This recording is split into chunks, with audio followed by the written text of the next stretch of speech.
Здравейте отново и в част втора. Така, искам да кажа, че поради това заболяване, което преди не знах изобщо какво е, т.е. преди да разбера, че страна-атлантска воля и всичките тези гадости около нея, последните няколко години успявах да работя, защото всеки ден приемах магнезия. Естествено, нямах тогава никакъв проблем да приемам магнезиев цитрат, но откакто, може би от една година насам, откакто се подкарах с антибиотици и всякакви други неща, преди да знаем изобщо от какво съм болна, горе-долу от една година не понасям магнезиев цитрат. Значи има различни видове и комбинации от магнезиеви соли, като всяка от тях си има своето действие. Примерно магнезиев ротат е повече за сърцето, с действието, за функцията на сърцето. Магнезиев малат го дават повече при фибромиалгия, което по-скоро на мен би ми било полезно. Магнезиев цитрат го дават по принцип, когато имаш запек и не ти функционират добре червата. Има магнезиев бисглюконат, което всъщност действа отпускащо и помага за сън. А пък сега ми е изписан магнезиев тауринат. Та ще видим дали ще ми понесе. И в комбинация с Б-витамини. Така че магнеорал се нарича. Ще видим дали ще ми понесе изобщо какво ще стане. С всички тези добавки не знам. Витамин B6, което се оказа, че съм в пак сериозен дефицит на този витамин. Той е много важен и за имунитета, и за нервната система, и за защитните функции на организма. Тъй, че да, пожелайте ми успех цяло с всичко това. Така. Извинете, просто минуса ми е запушен. Още не мога да се оправя трета седмица с този вирус. Така. Тук ще трябва да се консултирам с лекаря за следващото нещо, защото не знам дали е взел под въпрос, че излиза, че имам непоносимости към гъби.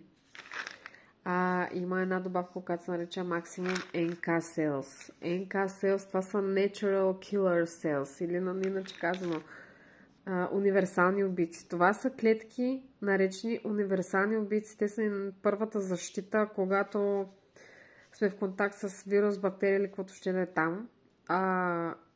И реално при лаймската болест точно тези клетки са блокирани, така да ги наречем, и пада техния брой. Следователно имаме пробойна в имунитета и след това се получават хиперактивация примерно на Т клетки или на Б клетки или на нещо друго.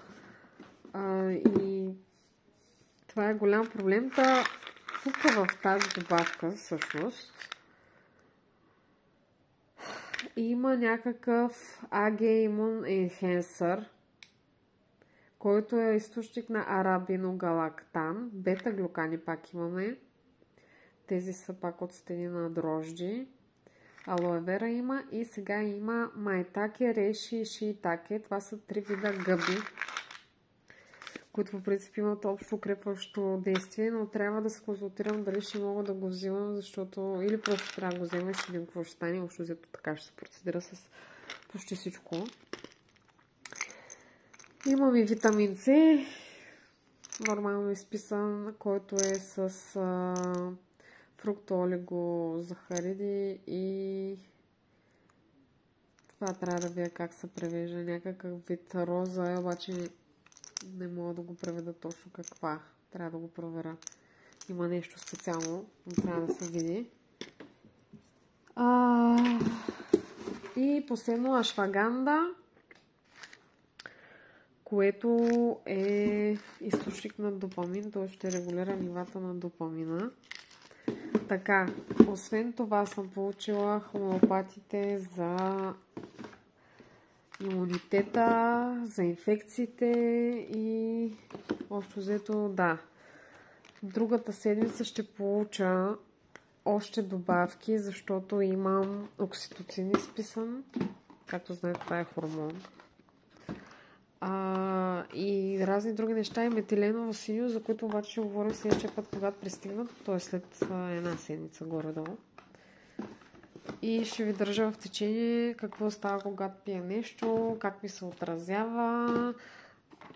Ще говорим по-нататък за лечението с метиленово синьо по-подробно, За момента обаче мисля, че това е достатъчно.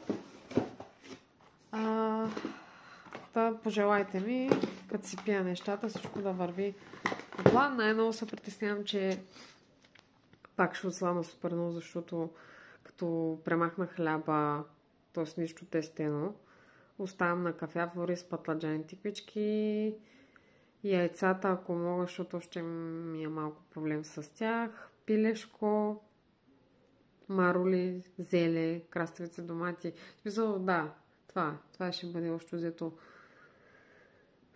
храната следващите 2-3 месеца.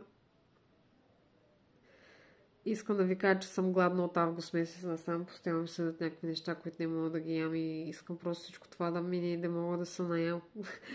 Да си хапвам каквото ми се яде без да се притеснявам и без да ми прави проблеми, без да ми създават такива неща. Но реално да, диетата е насочена противогъбично. Не, че имам много гъби в червата, но ги имам и сега, добре, ще пишете някой, що не пише противогъбично. Сега ще ви кажа защо. Защото първо, че флуконазол и всички там от този род товарят адски много черния дроб, който ние реално се опитваме да пазим, за да може той сам да изчисти първо себе си. И второ, флуконазол пипа резистентните форми на лаймската болест и цистните форми. Следователно ще отприща лаймската, ако пипна флуконазол, затова трябва да лекуваме гъбите по другия трудния начин, който включва 2-3 месеца противогъбешна диета, плюс всичките тия пробиотици, там всичко останало, което ми е дадено. И това е за сега. Ако някой има някакви въпроси, може да пише или да остави коментар. До другата седмица. Чао!